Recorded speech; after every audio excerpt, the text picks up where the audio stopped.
In paganism, there is a lacking of balance. I see people constantly claiming to be spiritual, but I see something missing. Wicca is a spiritual path, but it has this dominating focus on magic. I see in so many books this focus on magic and ritual, but so little on actual spirituality of that tradition. The desire of magic has overpowered the spiritual aspect in paganism. The words paganism and witchcraft have become interchangeable to so many people. I am one that separates magic and spirituality in my pagan journey. Gerald Gardner was so concerned with magic that he forgot about the spiritual in paganism. Wicca might mean witch in Old English, and that is the problem that I'm seeing. A vast majority of the people that proclaim paganism claim the status priest, priestess, or witch or wizard. And that is an unhealthy balance for paganism. A community needs many different types of people and professions to function as a whole. But what do we have? We have a large group of people that do tarot readings, have Etsy accounts, and claim to be a witch. A village of 500 people and having half of them do the same thing can't flourish. It is missing something. So I traveled back in time thinking about how the small villages lived before the spreading of Christianity. These communities worked together for the greater good. Everyone had certain skills. Some men were craftsmen while others strictly hunters. Some women were gathering foods, working in the gardens, or weaving fabrics on a loom. But everyone did something for the community. Some of those grandmas worked in an extended family to watch children and teach those children. Those cunning people didn't stay inside. Some did things like making soap. Nothing magical about it. It was their way of contributing to the community. Not everyone was a witch or priest. We have people that talk about installing magic into their daily lives.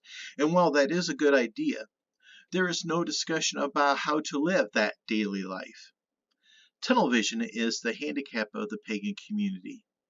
That focus on magic takes away from so many other important things that we should be talking about. Very few things are in paganism today that doesn't relate directly to magic. I see hundreds of altar videos on YouTube every week.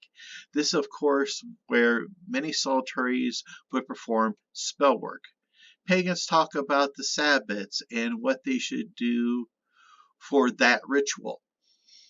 I spent an hour thinking of pagan traditions that didn't focus around magic. Dancing around the maypole is a social event. In Celtic societies, that is where people would court others and start trial marriages.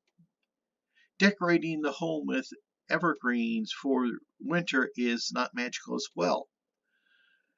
There is the corn doll concerning harvesting the grains, and then I couldn't think of any more that were not connected to spell work. Back 2,000 years ago, spirituality and superstition dominated many pagan cultures. There were things you had to do or try never to do, but life didn't evolve around daily spell work. During wars and conflicts, some Celts stripped naked and charged into battle, thinking that they were endowed with some special divine protection. But they didn't try to cast spell work against the enemy. I doubt if any had wands ready, they had tools of combat ready. One of the silly concepts that I see in pagan tools is the edeme.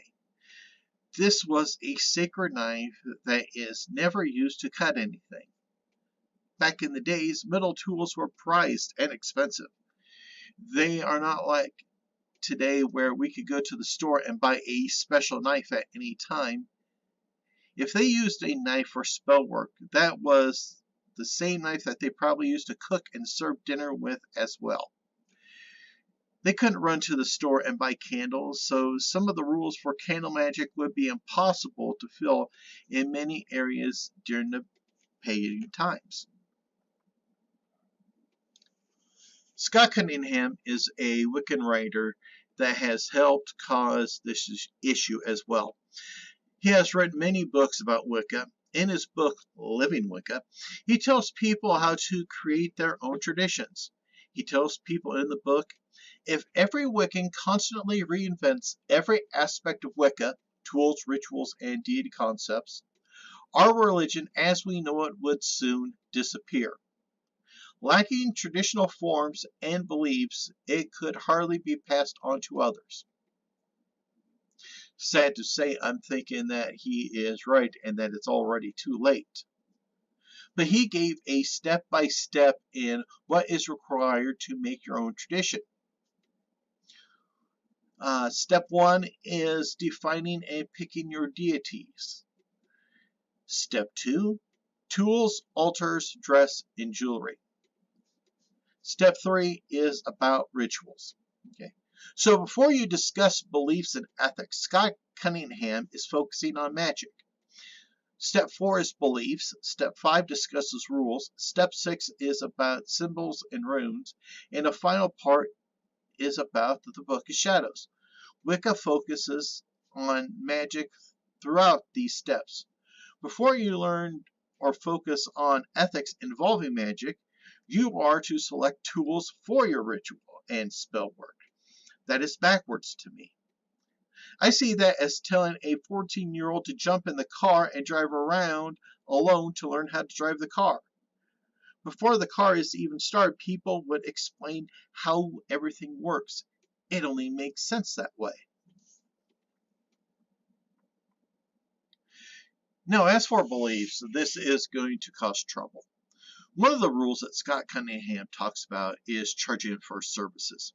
He actually says that private lessons should not be given a price, but physical and public services can be given a value. He says that Wiccans don't go out and try to convert people, which is one of the things I love about paganism. And pressing these current days, he says that Wicca is a religion and not a political cause. As for the rules section in his book, Scott Cunningham does list quite a few, but Wicca seems to be stuck on only 2, and seldom do pagans discuss rules and ethics. And here is another issue. Many pagans classify themselves as eclectic pagans, meaning that they draw from many sources. And when I challenged some of these pagans, they couldn't list any specific rules or laws for their belief systems that they have created, excluding the obvious 2 or 3. They cherry-picked magical aspects, but largely ignored the ethics aspects of these various belief systems. So the Wiccan read, threefold law and instant karma is what they go by. Did you notice how they are connected to magic when you talk about them? So where is the spiritual aspect of their beliefs? Very few talk about meditation. I try to meditate once a week. I have remixed some classical music with nature soundtracks to form unique meditation music for my meditations. I have days that I don't eat meat. With spring around the corner, I am working on the gardens and being outside. I talk to the gods almost every day. I create a book of ethics and rules so that I actually have established rules that I follow very strictly. Did you know that there is a difference between a grimoire and a book of shadows? A grimoire is about the magic and all spell work. The book of shadows is about your tradition. So if you have decided to honor all 8 Sabbaths, that will go into your book of shadows, detailing the names and what you would normally do on that Sabbath. So here again is where the lines are blurred between magic and spirituality. In his book, The Book of Shadows by Scott Cunningham, he mixes rules Sabbaths, recipes, and magic in his Book of Shadows. I would say that magic is discussed 70% of the time with Wicca.